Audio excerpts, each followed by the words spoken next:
Madam husband చనిపోతే husband ఉన్న ఆస్తి మొత్తం వైఫ్కి వెళ్తుంది. అదే పిల్లలు లేకుండా వైఫ్ కనుక చనిపోతే వైఫ్కి ఉన్న ఆస్తి ఎవరికి వెళ్తుంది మ్యామ్?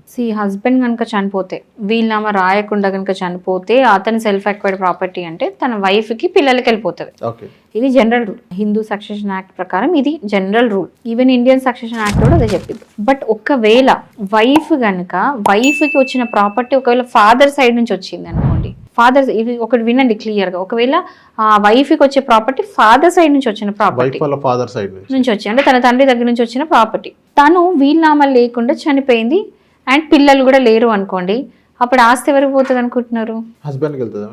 జనరల్ అందరూ ఏమనుకుంటారంటే ఒక వైఫ్ కున్న ప్రాపర్టీ తను చనిపోతే డైరెక్ట్ గా ఒకవేళ పిల్లలు ఎక్కితే హస్బెండ్ కి వెళ్ళిపోతుంది అని చాలా మంది అనుకుంటారు.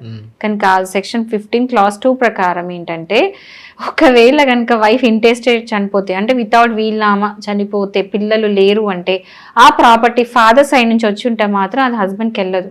మళ్ళీ ఫాదర్ సైడ్ వాళ్ళకి సంబంధించిన లీగల్ హెయిర్స్ కి వెళ్ళిపోతుంది. అంటే ఫాదర్ సైడ్ ఎవరైతే వారసులు ఉన్నారో వాళ్ళ సైడ్ వెళ్ళిపోతుంది. అండ్ ఇక్కడ హస్బెండ్ నథింగ్, ఏమి రాదు. సో చాలా మందికి తెలియక అరే వచ్చేస్తుంది అది ఇది అనుకుంటూ ఉంటారు, but it's not the same.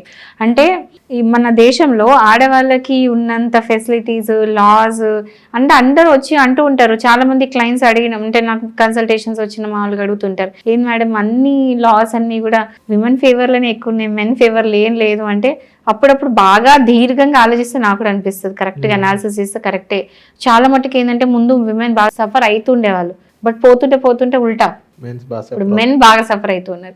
So men కి తగ్గట్టు కూడా ఇంకా క్లియర్ గా అమెండ్మెంట్స్ కొత్త యాక్ట్స్ వస్తే ఇంకా బాగుంటది.